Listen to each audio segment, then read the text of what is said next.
Hello and welcome to something new. This is a series named What Is Going On? This is where I get bored in the early morning, have an idea, and actually act on it for once. For reference, I had this idea at about 3 AM on a Friday morning. Whether you think that's the morning because you're still awake, that's a completely different story and I'm not interested in discussing that. We all know what TikTok is. It's where a lot of people go to share too much, do cringeworthy dances, post content from a show, or just promote their small business. My personal favourite business being at Carl_Lee_Tony's Chippy, where the guy just makes fish and chip shop classics. The name's not really easy to read and it took me about 600 takes to do. It's just an enjoyable watch, really. I mean, I'm not sponsored, I just love the content. Anyway, we're not on about the great small businesses advertising on the platform. We're just going into a nice, light-hearted topic I found on the BBC, link in description, where TikTok are being sued for billions. Yes, you heard that right. Billions. Due to the mishandling of children's personal data. As I said, nice and light-hearted. I mean, John Oliver's Last Week Tonight took 2 episodes to reach a serious topic. We're doing it about TikTok's potential child data protection breach in 1. Feel free to submit bad, cringeworthy content in the comments to get away from this trend. If you want, I mean, I've not got many ideas beyond this, but we'll find out how this goes. Anyway, it's not an actual 12-year-old doing the suing, mainly because that would be a bit ridiculous. I'm not saying her name because she's remaining anonymous as expected. I think it says a lot about TikTok that the UK media are better at anonymising a child than TikTok are. Considering she's involved in this in any way, she's done something far more substantial than I have, and I'm nearly 10 years older than her. Don't know about you, but I, and many others argue that this should be a significant topic. It's not the world's most eye-catching, exciting story, but it's a significant story. Why don't people have as much interest in the topic? I don't know, but I'd love to make the topic of data protection as exciting as this week's European Super League debacle. Christ, that was a disaster. That took 2 days to fall apart, really. How sad. Anyway. This article is really a follow-up to the December 2020 article, link in the description again, where they use pretty clickbaity headline of them being sued by a 12-year-old. I know I used the exact same tactic in the title of my video, I mean I'm just respecting the talents here. This case is being supported by Anne Longfield, who is the Children's Commissioner for England. She is claiming that they are breaking UK and EU GDPR, General Data Protection Regulation. The EU's regulation states that for a child under 16, data is only allowed to be processed if consent is given by a parent. Interestingly, the ICO, UK's Information Commissioner's Office, refers to a child as anybody under the age of 18. Either age is largely inconsequential, as they are focusing on the younger, more vulnerable children on the app.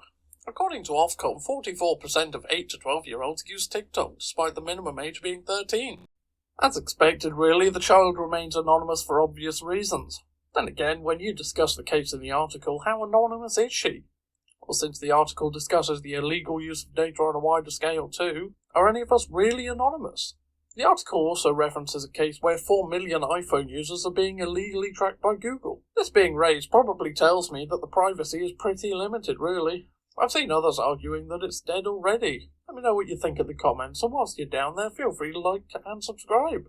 I would make a nice sponsor plug here where I go to insert VPN sponsor promoting their privacy, but I don't have any. Interestingly, the article also discusses a 2019 case where America's FTC, Federal Trade Commission, fined the same parent company $5.7 million in relation to the mishandling of children's data. In South Korea, they've been fined 186 million won. I know that sounds a lot, but that's actually approximately $155,000 for a similar breach. So they've been fined before, which is fascinating, though billions is a difficult number to argue. There are clear precedents for fines, and they are representing all children. Fascinatingly, the quote from Anne Longfield is that TikTok is a data collection service that is thinly veiled as a social network. Personally, I'd argue that is the essence of most social media platforms out there. Facebook, Twitter, and Google all collect your data in order to recommend you new content and show you relevant ads. That's basically how the story is around here. However, she doesn't go after those platforms because the difference here is the excessive nature of the collection of children's data specifically. Considering they have been fined before, I think those claims are actually understandable, to be honest. and continues on to highlight how parents should have a right to know what data is being collected through their shadowy business practices. I completely agree that this should be the case, and I think it should be the case that for all users on all social media platforms. Recently, I'm finding that people's personal data is finally being understood as something that should be protected. Data such as your age, name, viewing preferences, and anything else collected should be something you know about. Personally, I think it's a concern that this isn't a bigger issue. People should absolutely know what's being collected on them, and it should be made easier than what it is already. The article states that the specific data the legal team will accuse TikTok of taking are phone numbers, videos, locations, and biometric data.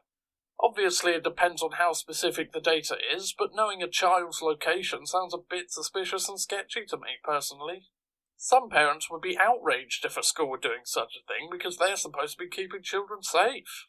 It's easy to argue that TikTok should have the exact same responsibility. If this were a bug that leaked the locations of users, people would write into their local paper asking, as Helen Lovejoy said in The Simpsons, to think of the children. Why, oh why, wouldn't anyone think of the children? In response to these allegations, TikTok have released a statement. The quote from them is as follows.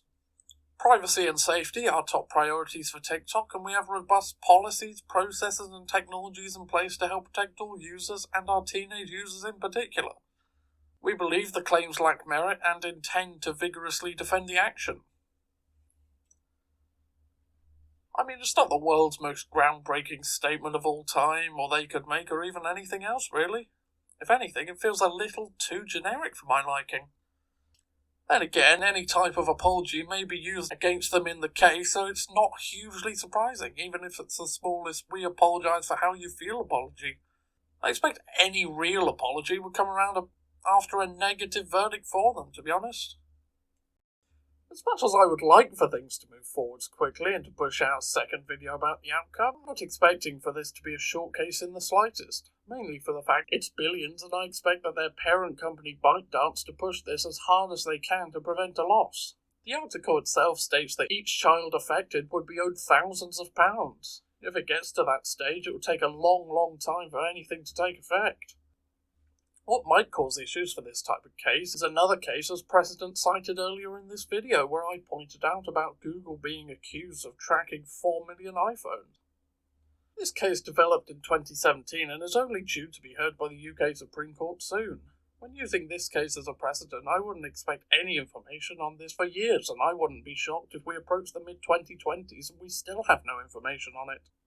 As stated earlier, the case wouldn't be short when it goes to court, largely because TikTok will throw everything they can at it. With it being a potential billion-dollar downfall, they'll push it as hard as they can to ensure they limit their losses, really. If this case does succeed, and to be honest, a part of me hopes it does, I would expect follow-up cases to happen on behalf of other affected people. For example, would it surprise you if they're breaking GDPR for adults as well? Even though it would be less easy to prove, it isn't beyond the realms of possibility. For example, Google were fined €50 million, and two potential reasons they could have reduced the fine were if Google had providing sufficient information to users in consent policies and not granting enough control to those users.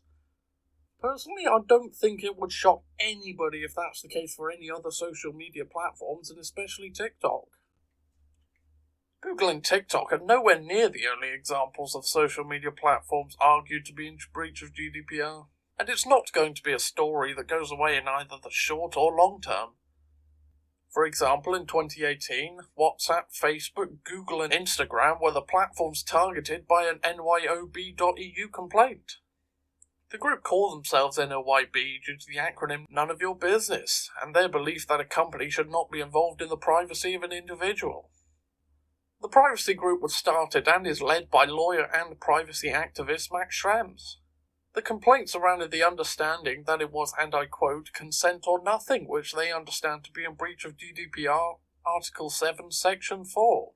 The section states that, in short, that the access to a platform should not be dependent on whether you consent to the transmission of data. The outcome of their specific complaint has already been discussed in the video where Google was fined €50 million for not giving users enough control over their own consent.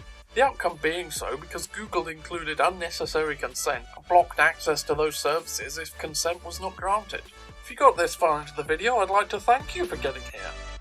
If you'd like to provide suggestions on future videos, feel free to leave a comment. If you liked the video, feel free to like, and if you want to see more, feel free to subscribe.